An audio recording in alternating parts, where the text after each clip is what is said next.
পাহাড়ে না গেলে হয়তো কোনোদিন জানতেই পারতাম না পাহাড়ের মানুষ কেন পাহাড়কে এত ভালোবাসে। সত্যি মনোমুগ্ধকর এই ছোট্ট গ্রাম, সত্যি মনের একটা কোনো জায়গায় যেন আবার ফিরে আসার একটা ভালোবাসা সবসময় জাগিয়ে তোলে।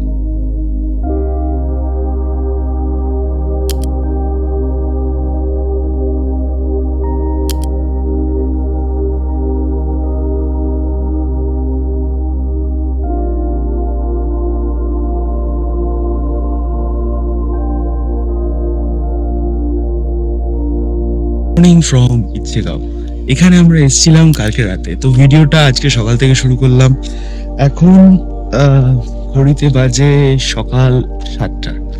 তো কালকে রাতের বেলা অনেক রাতে এসছি বলে ভিডিওটা শুরু করিনি, তাই প্ল্যান করেছিলাম যে সকাল থেকেই ভিডিওটা করবো।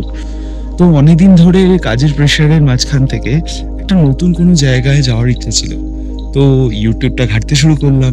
ইউটিউব ঘাঁটতে ঘাঁটতে কিছু লোকেশন আমি সিলেক্ট করেছিলাম অফবিটের। সবাই বলে অফবিটে নাকি খুব মজা লাগে, তো চলো না একবার অফবিট ঘুরে আসি।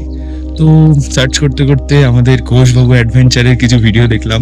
তো ওর মধ্যে একটা ভিডিও পেয়ে গেলাম ইচ্ছেগাঁওয়ের। তো ইচ্ছেগাঁওয়ের থেকে লোকেশনটা ওখান থেকে চুরি করলাম আর ফোন করে চলে এলাম এই সুন্দর একটা গ্রামে। সত্যি কালকে রাতে এসে ঘুমটা এত সুন্দর হয়েছে, বেশ অনেকদিন বোধহয় অত সুন্দর সাউন্ড স্লিপ ঘুম হয়নি। চারিদিকে একটা সাইলেন্ট, একটা শান্ত পরিবেশ, ঝিঝি পোকার ডাক আর অপূর্ব একটা শান্তি। তো সকাল থেকে ভিডিওটা করা শুরু করেছি। তো শুরু করছি যেখান থেকে কালকে রাতের বেলা শুরু হয়েছিল। এইবারের ট্যুরে আমার সাথে ছিল দুর্গাপুরের উকিলবাবু, আমার দাদা ভাই। সেও অনেকদিন ধরে আমাকে বলছে যে রাজা চলো কোথাও একটা রিল্যাক্সেশন জায়গায় ঘুরে আসি, কিছুদিন একটু চুপচাপ নিরিবিলিতে বসে আছি। তো কথা আর দেরি কেন, চলো ঘুরে আসি ইচ্ছেগাঁও। একবারও সে না বললো না, বললো চলো রাজা ঘুরে আসি। কালিম্পং থেকে গত রাতে এই গাড়িটি করেই খাওয়াজি আমাদের এই হোমস্টেতে নিয়ে এসেছিল। এবার প্রশ্ন হতে পারে খাওয়াজিকে। অ্যাকচুয়ালি খাওয়াজি হলো ইচ্ছেগাঁওতে খাওয়াজ হোমস্টের মালিক। উনি গত রাতের বেলা এই গাড়িটি করে আমাদের ইচ্ছেগাঁওতে নিয়ে এসেছিলেন। নেমে সুন্দর জায়গাটি দেখো, এখান থেকে নেমে আমরা এই যে ছোট্ট পাহাড়ি একটা পথ দিয়ে, এই পথ এখান দিয়ে আমরা হোমস্টের দিকে চলে গেছিলাম। দেখো চলো তোমাদের নিয়ে যাই হোমস্টের দিকে। এই হচ্ছে সুন্দর পথ, একা ফাঁকা পথ, চারিদিকে সুন্দর সুন্দর অপূর্ব দৃশ্য। সেই জিনিসগুলো দেখুন না কি সুন্দর। এইসব জিনিস কি আর ক্যামেরায় বন্দি করা যায়? সত্যি মানসিক শান্তি এই অপূর্ব জিনিসগুলো। যেখানেই ক্যামেরা ঘোরাই মনে হয় যেন একটা ল্যান্ডস্কেপ তৈরি হয়ে গেছে। জেপি খাওয়াজ ছিলেন একজন বন দপ্তরের কর্মী। 2018 সালে তার রিটায়ারমেন্টের পরে তার পরিবার নিয়ে ইচ্ছেগাঁওতে তার এই হোমস্টেটা চালু করেছিলেন।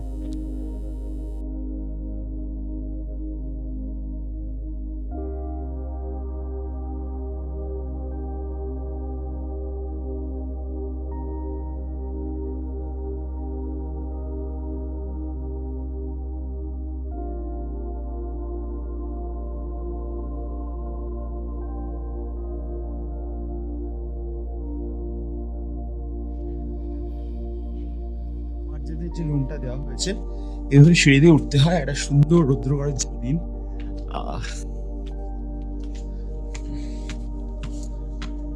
এদিকে আজকে এই পাহাড়টা আমরা যাবো প্ল্যান করেছি। তো এইভাবে যেতে হবে। অপূর্ব একটা সিনিক বিউটি। এইরকম একটা সুন্দর এখানে প্লেস আছে। তো এইরকম একটা রুম আমাদের দেওয়া হচ্ছে। এই রুমটাই দেখাই, এখন আমরা ইউজ করিনি, তার আগে দিলাম। এখানে একটা সিঙ্গেল বেড আছে, এখানেও আরামসে দুজন মানুষ শোয়া যায়। এখানে একটা ট্রিপল বেড আছে, মানে সব মিলিয়ে ঘরটায় প্রায় 5 জন লোক থাকতে পারে। এই হচ্ছে ঘরের অ্যাম্বিয়েন্সটা, অপূর্ব। আর বাথরুমটা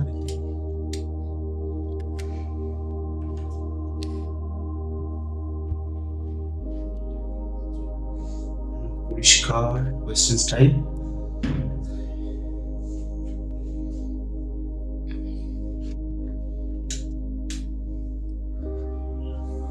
সবচেয়ে বড় কথা ঠান্ডার জন্য নিচে একটা ক্যানভিস কাপড়ের মতো গুলো পাতা আছে।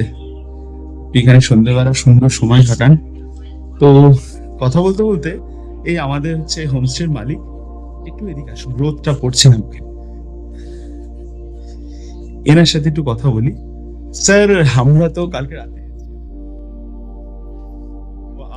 আপনাদের যে এখানে লোকেশনটা আপনার হোটেলের না, মানে আপনার হোমস্টের নাম? ये खवास होमस्टे सर। अच्छा अच्छा, खवास আচ্ছা।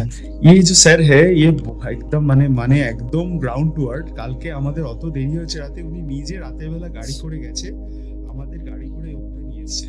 তো এনার এই ইচ্ছেঘর ব্যাপারে কিছু একটা বলুন। মানে আপনাদের এই হোমস্টে বিজনেসটা এখানে মানুষ কেন আসে, মানে আর আপনি কিভাবে পরিষেবা দেন, বা আপনার মতো করে বলুন। जी। আপনার প্রপার্টি এখানে কি আপনাদের এটাই নাকি আরো কিছু? हमारा ये एरिया सब हाँ, ये है, और ये दूसरा दिखाई दे रहा है, हाँ हाँ, उसमें भी जो ये गांव में शुरुआत यही होमस्टे किया अच्छा अच्छा अच्छा है ये गांव में। और उसमें 4 रूम है और नीचे कॉटेज भी है, अच्छा अच्छा वो वाला कॉटेज है। अच्छा अच्छा ग्रीन सा दिखाई हाँ, दे रहा है ना, हाँ। वो कॉटेज है। ये है हमारा यहाँ का अच्छा प्रॉपर्टी है हमारा। तो का यह जो खाना है, मतलब सब्जी है, वो तो आप लोग का खुद का ही ये है ना सर? जी, हम लोग यहीं पर खेती में लगाते हैं। हाँ हाँ हाँ, सभी हो जाता है इधर। अच्छा, अच्छा। सब्जी वगैरह सभी फुल यहीं पे। फुल हाइजेनिक है। जी, और सब। खाली चिकन आप नहीं है? चिकन हम लोग खरीद के लेते हैं जी, और सब यहाँ का ही होता है, सब्जी वेजिटेबल और सब यहीं की, यहीं से मतलब हम लोग खेती में लगाते हैं अरे अरे ऑर्गेनिक। अरे फुल और ऑर्गेनिक और is a very gentleman. Sir আপনার একটু মোবাইল নাম্বারটা বলে দিন যাতে। मोबाइल नंबर है 8972277740। अच्छा, आपका शुभ नाम सर? नाम है हमारा जेबी खवास। নমস্কার স্যার।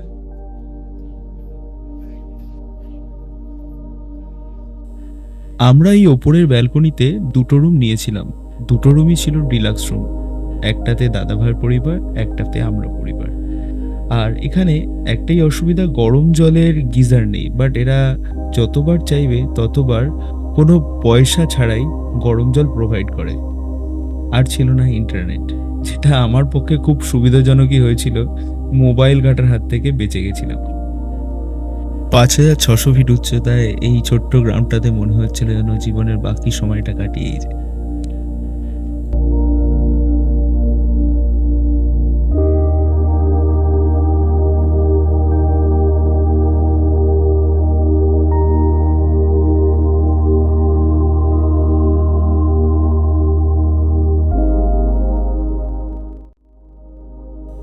খাওয়াজির সাথে কথা বলার পরে সময় হয়ে গেছিল 10টা। চলে এলাম ডাইনিং এরিয়ায়। কি সুন্দর ডাইনিং এরিয়া, অপূর্ব পরিষ্কার পরিচ্ছন্ন, কাঠের টেবিল, সুন্দর ডেকোরেটিভ শোকেস। আর এখানে খাওয়াজি তার ফ্যামিলির সাথে রান্নায় ব্যস্ত, সকালবেলা ব্রেকফাস্ট দেওয়ার জন্য।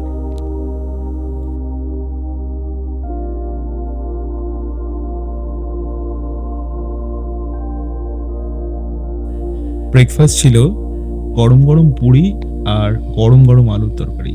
আমরা সবাই মিলে খাবারটাকে নিজেদের মতো করে ভাগ করে নিলাম। পর্যাপ্ত পরিমাণের খাবার দিয়েছিল তারা।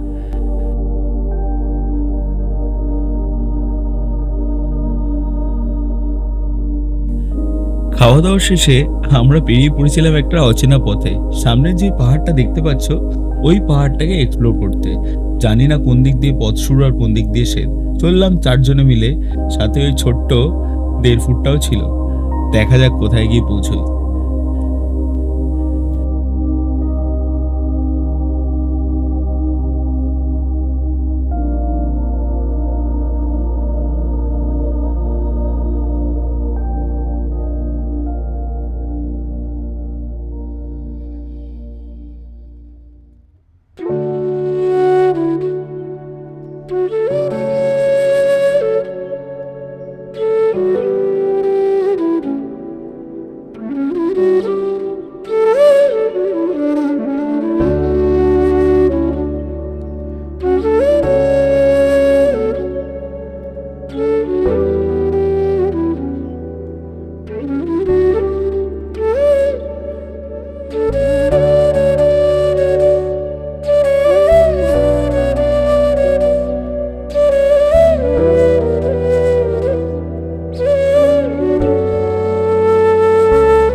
কিছুটা উঠতেই মনে হচ্ছিল যেন মেঘেদের ওপর উঠে গেছি। খুব সুন্দর এক্সপিরিয়েন্স। কি অপূর্ব পরিবেশ, কি অপূর্ব আকাশ।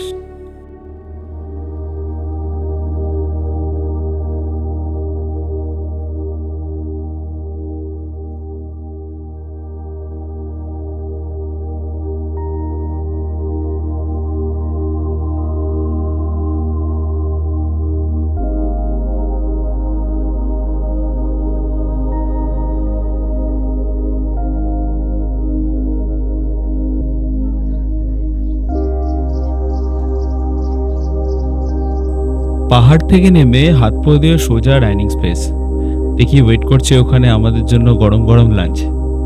এবারে দুপুরবেলা লাঞ্চে ছিল গরম ভাত, সাথে ছিল ঝুরঝুরে আলু ভাজা, সাথে ছিল পাঁপড়। তারপরে দেখি প্লেটগুলো তুলে কি কি আছে, দেখি স্যালাড, ও বিউটিফুল, কি সুন্দর সাজিয়েছে। সাথে ছিল ডাল, ডালের পরে এদিকে ডিমের তরকারি, বাহ বেশ লাইট লাগছে দেখে। তারপরে এদিকে এটা বোধহয় আমার সেই রিকোয়েস্ট করা পাহাড়ি কোনো একটা তরকারি। দেখা যাক, টেস্ট করে বলা যাবে। দেখা যাক আর কি আছে। আর একটা ঢাকা জিনিস দেখতে পাওয়া যাচ্ছে, সেই অর্গানিক ফুলকপির তরকারি। বাহ, আজকে লাঞ্চটা বোধহয় জমেই যাবে। খেতে বসার সাথে সাথে ওরা আমাদের পাতে দিয়ে গেল এই কিশোরী শাকটা, আর সাথে ছিল আমাদের সেই রাই শাকের স্পেশাল পাহাড়ি ডিশটা। সব মিলিয়ে খাবারের প্রিপারেশনগুলো এত সুন্দর ছিল যে আমাদের মানে কখন যে খাওয়া শেষ হয়ে গেল বুঝতেই পারলাম না।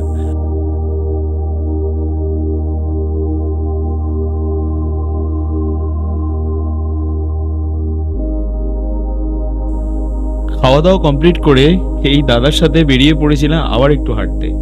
হেঁটে এসে আর ভিডিও করার মতো কোনো ক্ষমতা হলো না, দিয়েছিলাম একটা ডেঞ্জারাস ঘুম থেকে উঠে দেখি বাইরেটা হয়ে গেছে অন্ধকার হতে হতেই আমরা টেবিল নিয়ে বসে পড়লাম সেই বারান্দায় দেখি আমাদের জন্য চলে এসছে স্ন্যাক্স আর চা। গরম গরম পকোড়া, সাথে চা আর বাড়ি থেকে আনা মুড়ি, এই দিয়ে আমাদের সন্ধ্যেটা জমে গেছিল। মুড়ি চাচু নিয়ে এসেছি। আর তোমার কেমন লাগছে দিলে? খুব ভালো লাগছে, মনে হচ্ছে এখানেই থেকে যাই এখন 1 মাস। এত ভালো লাগছে, যেতেই ফিরতে ইচ্ছে করছে না। আর আমাদের এই পুটপুটিটা গেম খেলার সুযোগ পেয়েছে, অন্ধকারে দেখা যাচ্ছে না বেচারাকে। তো ম্যাডাম, তুমি কি এখন চাটাকে রেডি করছো? চাটা কি ঠান্ডা আছে এখন আপাতত নাকি গরম? বাহ, তাহলে এখন আমরা জমিয়ে চা মুড়ি পকোড়ার সাথে সন্ধ্যাটাকে সুন্দর মতো এনজয় করব। সাথে আবার আমাদের ব্লুটুথ স্পিকার আছে। আমরা এখন গানটাও বাজাবো, খালি নেটওয়ার্কের অভাব। বেচারা এখন সেই জিনিসগুলো যেগুলো আমরা ইউজ করবো না ভেবেছিলাম সেগুলো ইউজ করতে হলো। আর আলটিমেটলি কিছু করার নেই। তো এই হচ্ছে একটা সুন্দর জায়গায় আমরা বসেছি। আজকে জুনের 3 তারিখ, কিন্তু এখানে এত ঠান্ডা ভাবা যায়? হ্যাঁ, কিছুটা কলকাতায় নিয়ে গেলে ভালো হয় না বলো? আড্ডা, গান শোনা, গল্প করা, চুপ করে বসে থাকা, এই নিয়ে সন্ধ্যাটা বেশ ভালোই কেটেছিল। গল্প করতে করতে আস্তে আস্তে যে কখন 10টা বেজে গেল বুঝতেই পারলাম না।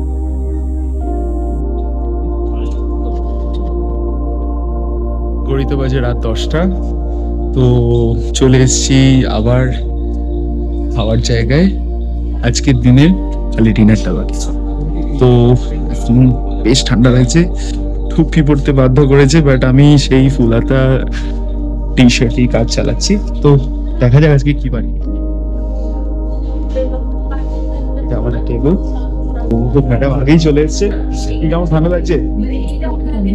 তো আজকে আমাদের বোধ হয় আটা রুটি নাকি আটা রুটির সাথে আলু ভাজা, পাঁপড়, কি করেছে বুঝছে না? সেই গরম ভাত। আচ্ছা, ভেরি গুড। এটা চিকেন, ভেরি গুড। এটা বোধহয় ও ভাতের সাথে খাওয়াটা, আর পেঁয়াজ লঙ্কা তো আছে, ভালোই ডিশ প্রিপারেশন ভালো। তো আমরা খেতে চলে এসেছি, কেউ আসেনি। রাতের চিন্তাহীন ঘুমের পরে সকালটা আজ খুবই একা, কারণ আজকে ফিরে যাওয়ার দিন, ফিরে আমাদের যেতেই হবে। কিন্তু এই দুটো দিন যে কিভাবে কেটে গেল সেটা কিছুতেই ভুলে যেতে পারবো না। মনে থেকে যাবে প্রত্যেকটা ঘন্টা, প্রত্যেকটা সময়। আবার আসবো ফিরে। মনটা একটু ভারাক্রান্ত আজকে, কারণ আজকে আমরা ইচ্ছেগাঁও থেকে চলে যাচ্ছি। তো এখন ঘড়িতে বাজে সকাল 8:30। ওয়েদার আজকে খুবই সুন্দর। এই হোমস্টেটাকে ছাড়তে ইচ্ছা করছে না, তো কিছু ইনফরমেশন দিয়ে রাখি। যেটা হচ্ছে এই হোমস্টেটা আছে হচ্ছে ইচ্ছেগাঁওয়ের আপার ইচ্ছেগাঁওতে। ইচ্ছেগাঁওটা দুভাগে বিভক্ত, একটা হচ্ছে ডাউন, একটা হচ্ছে আপার। তো এখানে আসতে গেলে ফার্স্ট অফ অল যে কোনো অফবিট কোনো কমিউনিকেশন শেয়ার গাড়ি থাকে না, তো পুরোটাই আসতে হয় গাড়ি পুরো ভাড়া করে। কিন্তু ইচ্ছেগাঁওয়ের একটা ভালো জিনিস আছে যেটা আমি আপনাদের সাথে শেয়ার করে রাখছি, সেটা হচ্ছে এখানে শেয়ার গাড়িতেও আসেন। মানে আপনি প্রথমে দার্জিলিং বা এনজিপি থেকে আপনি প্রথমে শিলিগুড়ি বা এনজিপি থেকে প্রথমে আপনাকে আসতে হবে মিত্তল বাস স্ট্যান্ড, শিলিগুড়ির মিত্তল বাস স্ট্যান্ড। টোটোতে নেবে হার্ডলি 20 টাকা। মিত্তল বাস স্ট্যান্ড চলে এলেন, ওখান থেকে আপনারা কালিম্পং যাওয়ার প্রচুর শেয়ার গাড়ি আর বাস পেয়ে যাবেন। বাসে ভাড়া নেয় 140 টাকা, শেয়ার গাড়িতে ভাড়া নেয় 200 টাকা। তো 200 টাকা দিয়ে আপনি চলে এলেন কালিম্পং। কালিম্পংয়ে বাস স্ট্যান্ড থেকে এখানে আলগাড়া বলে একটা ছোট্ট গ্রাম আছে, এর নিচে ওখানে আসতে হবে। ওখানের গাড়ি সবসময় অ্যাভেলেবেল থাকে, ওখানে খরচা লাগে 70 টাকা। আলগাড়া থেকে আবার ইচ্ছেগাঁওয়ের যে লোয়ার ইচ্ছেগাঁও বা আপার ইচ্ছেগাঁও সেরকম কথা বলে নেবে, ওখানে নেয় আরো 70 টাকা। মানে টোটাল 200 টাকা বা 140 টাকা, আর এখানে 70 140 টাকায় আপনি চলে আসতে পারেন ইচ্ছেগাঁওতে। এছাড়া হোমস্টেগুলোর নিজস্ব গাড়ি আছে, তারা ওই কালিম্পং থেকে আপনাকে ইচ্ছেগাঁওতে নিয়ে আসে, নেয় 1000 টাকা করে গাড়ি প্রতি। আপনি গাড়িতে 4 জনও যেতে পারেন ম্যাক্সিমাম। এই হলো ইচ্ছেগাঁও ইনফরমেশন। আর একটু বলে দিই, এখানকার পরিবেশটা খুবই শান্ত। আর আমরা এখানে মোটামুটি 2-3 দিন ছিলাম, মানে 2 নাইট 3 ডেজের একটা প্যাকেজ করেছিলাম। আমি একটা ইনফরমেশন পুরো ক্লিয়ারলি দেব না, সেটা হচ্ছে যে কত করে আমাদের খরচা পড়েছিল। হ্যাঁ, এতটুকু বলতে পারি যে অন্যান্য যে অফবিট ডেস্টিনেশন গুলো ছিল তার তুলনায় এই অফবিটের খরচা অনেক কম, এবং খাওয়া দাওয়ার পরিমাণ থেকে শুরু করে এদের ব্যবহার অপূর্ব। যতবার চা, গরম জল, যা পরিষেবা চাইবে এরা এদের সাধ্যমতো দেবে। খাওয়া দাওয়া অনেক ভালো, অনেক ভালো খাবার, হাইজিন মেনটেন করে, মশলাপাতি সেরকম একটা ইউজ করে না, খুবই ভালো, খুবই ভালো। এবং ফ্রেশ জিনিস, সবই অর্গানিক জিনিস, এরা নিজেরাই চাষ করে। ফুলকপি থেকে শুরু করে স্কোয়াশ থেকে শুরু করে বিভিন্ন শাক সবই এখানে চাষ হয়, সেইগুলো দিয়ে এরা রান্না করে আপনাদের খাওয়ায়। তো এই হলো ইনফরমেশন। আজকে চলে যাব দার্জিলিং। এখান থেকে আমাদের যে হোটেলের মালিক, উনি আমাদের লোয়ার ইচ্ছেগাঁওতে ওনার গাড়ি করে ছেড়ে দেবেন। ওখান থেকে আমরা শেয়ার গাড়ি করে চলে যাব দার্জিলিং। এই ছিল ইচ্ছেগাঁও ভিডিওটা। যদি কিছু ভুলভ্রান্তি লাগে প্লিজ কমেন্ট করবেন, আর যদি ভালো লাগে একটু লাইক অ্যান্ড সাবস্ক্রাইব করে দেবেন। ভালো থাকবেন, সুন্দরভাবে ঘুরতে থাকবেন। জীবন তো শুধু এইরকম। বন্দে মাতরম, জয় হিন্দ।